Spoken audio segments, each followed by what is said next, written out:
Let's go for it. Good day, ladies and gentlemen. Tess Bruce here from South Africa, also founder of Crystal Events Africa.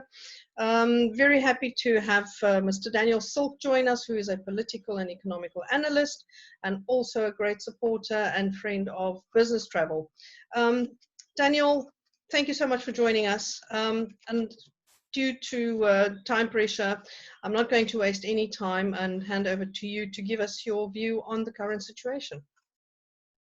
Thanks, Tess. Always good to be with you. Look, I think we're in the eye of the storm in terms of COVID-19. It does look as though the lines, the curves are beginning to flatten just a little bit in some of those most affected markets, particularly in Europe, in Western Europe, in Spain and in Italy. So we are seeing some positive news coming out of the fact that the number of new cases, of confirmed cases, look as though they're dropping ever so slightly. And this means that there perhaps now is some plateauing of peak COVID-19, which can last for a number of days or perhaps even a week or even a little bit longer. But the hope therefore is that Spain and Italy follow the course then of China, and the curves of new cases begin to drop and hopefully drop quite substantially as well. The United States, though, a little bit behind, and we are still seeing a number of new cases in the US, but there too, there's just a little bit of a turn to that curve, which is slightly better news. And in the UK as well, we are seeing a marginal drop-off in the number of new cases. So I do think that we're at something of the peak of this, but of course the real issue is what happens once that peak is over. To what degree do we see a substantial and sustained drop in the new infection rates across many of these markets? And furthermore, the real issue will be, how do we begin then to, in some way or other, kickstart, reboot the economies of these countries, perhaps very incrementally and very slowly, so that one makes sure that there isn't further outbreaks of the disease, there isn't a second wave of the disease, particularly as the Europeans go into the Northern Hemisphere winter in November and December. So there's a lot of unknowns as we watch the world today as of the 8th of April, but the measures put in place by many of the countries, the social isolation measures, whilst they have severely damaged their domestic economies, and whilst most of us, whether we're in Bloemfontein or whether we're in Berlin, are going to be staring down a recession for a number of quarters, these measures do seem to have at least slowed the rate of COVID-19. And on the basis of that, governments are faced now with their biggest conundrum, just how to restart and open up their economies once again. Thank you, Daniel. Now, hypothetically speaking, looking at Africa as a continent, hospitality and travel's obviously been the worst victims coming out of all of this. But if you look at Africa altogether, we seem to have the lowest number of infections.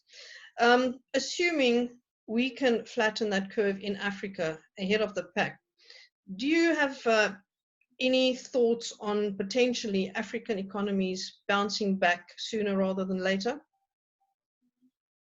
Yeah, look, I think we have seen, one can only talk for the position, right now, and we have seen across the African continent the very quick implementation of lockdowns, border closures, much quicker for that matter than we've seen in Western Europe and the United States. African countries, many of them, are in fact used to issues relating to outbreaks. Ebola is one such example. And therefore, I think many of these societies also are still more centrally planned societies where governments can take quite swift action, as opposed to the more laissez-faire, libertarian societies of Western Europe and the United States. So there's been some advantage for Africa, plus of course, the continent has been has learned from the examples in China. We've had a sort of a window of a number of weeks to learn, and I think many of the lessons learned have now been applied.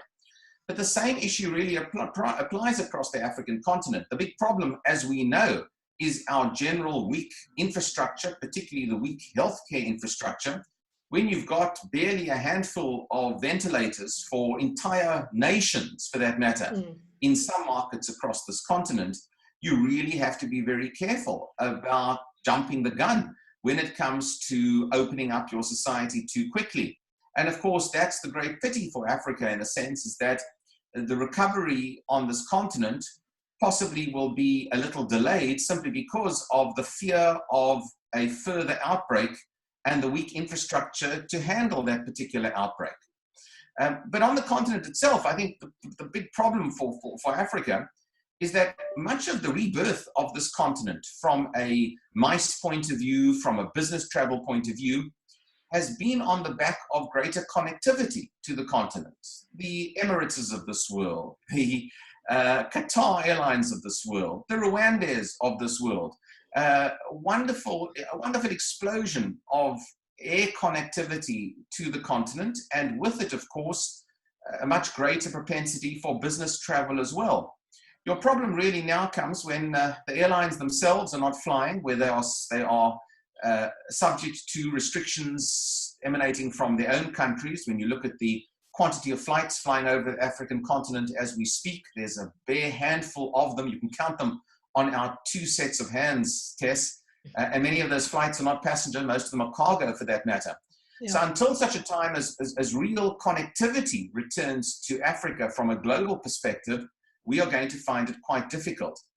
The positive side is that if we do see the caseload in Africa at manageable proportions, and if our countries do manage to at least inject a degree of consciousness about cleanliness and health, which we do on an everyday now. You go into a supermarket, perhaps in many parts of the African continent, where your basket or trolley is sanitized, your hands are sanitized. These are new experiences for many of us, and I speak here in Cape Town, where they're new experiences for me. If this can be rolled out, and if there is a less of a fear factor, and it's a very important issue, if there's less of a fear factor as a result of really good standards of hygiene, we probably can see a better uptick in short-haul markets. In other words, don't expect the long-haul guys to rush back, because physically they can't. But on a short-haul basis, perhaps across the African continent, perhaps regionally, perhaps domestically, we can see some uptick going forward over the next 6 months or so. And that's why those businesses who have said, listen, this is a disaster, we're not going to have a conference, we're not going to have a meeting, watch the position very, very carefully. Because if we can really establish new protocols, like the world established new protocols after 9/11, when security in airports became more onerous, but we lived through it. We can't take liquids and aerosols and gels onto planes. We live through it. We have our shoes searched at airports around the world. We live through it. We're going to have to live through a high degree of personal hygiene, in a sense, venue hygiene, vehicle hygiene. But if we can perhaps get used to that ritual in our lives, then I think there will be less fear from a travel point of view, and we will start to see at least a short-haul and domestic uptick over the course of the next 6 months or so, by Q4, I would hope. Daniel, that is in fact rather positive, provided all the right things fall into place. I just would like to reverse a little bit to your previous point of a possible second wave. In fact, there's like two sides of the question here. Is firstly, would it make sense to go out of lockdown until the virus is dead and gone? You know, that's a question that every single government is pondering over right now. It doesn't matter where you are in the world, Africa, Western Europe, even China, grappling with exactly how to reopen their cities. And you've seen that Wuhan has just more or less opened up in the last 24 hours. So we will be watching the effectiveness of reopening Wuhan, and also whether there is some sort of spike as a result of that in the next few weeks. And that will guide us to a degree. I mean, the benefit we have here on the African continent is that, you know, we can see the future. The future that you want to avoid, frankly, is the future that happened in Italy and Spain to some degree, and even in New York. But the future that you could perhaps live with is the Chinese example, which we've tried to follow in some quasi ways here in South Africa.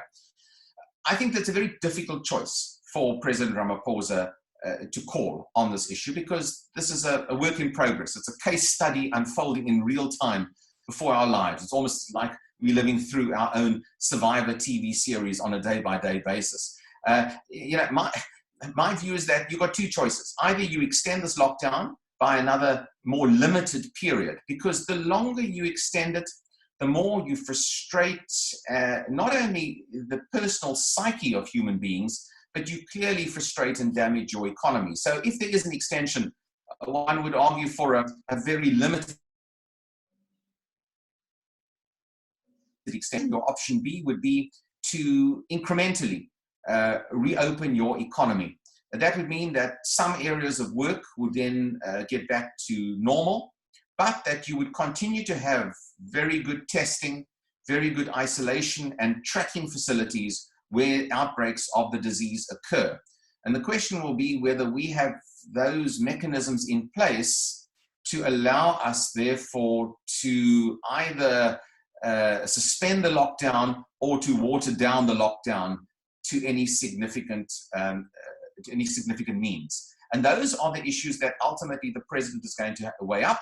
Your other option, free up the country, reduce the lockdown burden on South Africans, watch to see whether there is again a spike in cases, and then I'm afraid you'd have to reimpose the lockdown with all of the constraints that that brings to our economy. And those are the choices. You know, perhaps we'll take a middle route. Perhaps we'll have a substantial easing of the lockdown with many regulations still in place. But we've got to get back to a position where, you know, we can fly between our major cities. We have to get back to a position where some of our enterprises really do continue, and where, in particular, aspects of the service sector can be restored in some limited fashion. There's no silver bullet on this issue, and I think that's the conundrum everybody is poring over as we speak. Thank you, Daniel. Yeah, some interesting choices there. Now, on the other side of the coin, a bit of a controversial scenario to look at. Economically, was it worth locking down? Well, this is a question that the history books are going to judge the planet on and judge governments on, Tess. And I think it's too soon to really make a call on that. If I believe the prevailing scientific evidence from most of the world's leading research houses, then I have to accept that these lockdowns have had a positive effect on stemming the tide of COVID-19. And for most of the societies where this has been applied, sometimes the societies have applied them too late, but that's another, it's another issue to discuss at another time. Where they've been applied, it does look as though they have had a direct influence on the caseload, and hopefully that will also have a direct influence clearly on the death numbers at the end of this experience for all of us. So my own view is that, yes, in the short term, I think that these measures have been necessary, but we will be judged on the application of this and the sustainability of these measures over a period of time. So I think there are two parts to your question. Yes, I think the lockdowns have been necessary. The question is how to reopen the economy. This is not a lockdown forever. This is an issue of this careful management of rebooting the entire economic chain, supply chain. And that's where we're going to see some interesting variations, I might add, from country to country. And it may be that different countries take different courses on this. It may be that some have it easier in terms of lower caseloads, and therefore they can open up a little bit more. Others will lock down for longer. And what is interesting to me is that we see different countries already take different paths. Sweden, for example, hasn't really gone the lockdown route. In fact, it's had a pretty laissez-faire attitude towards COVID-19.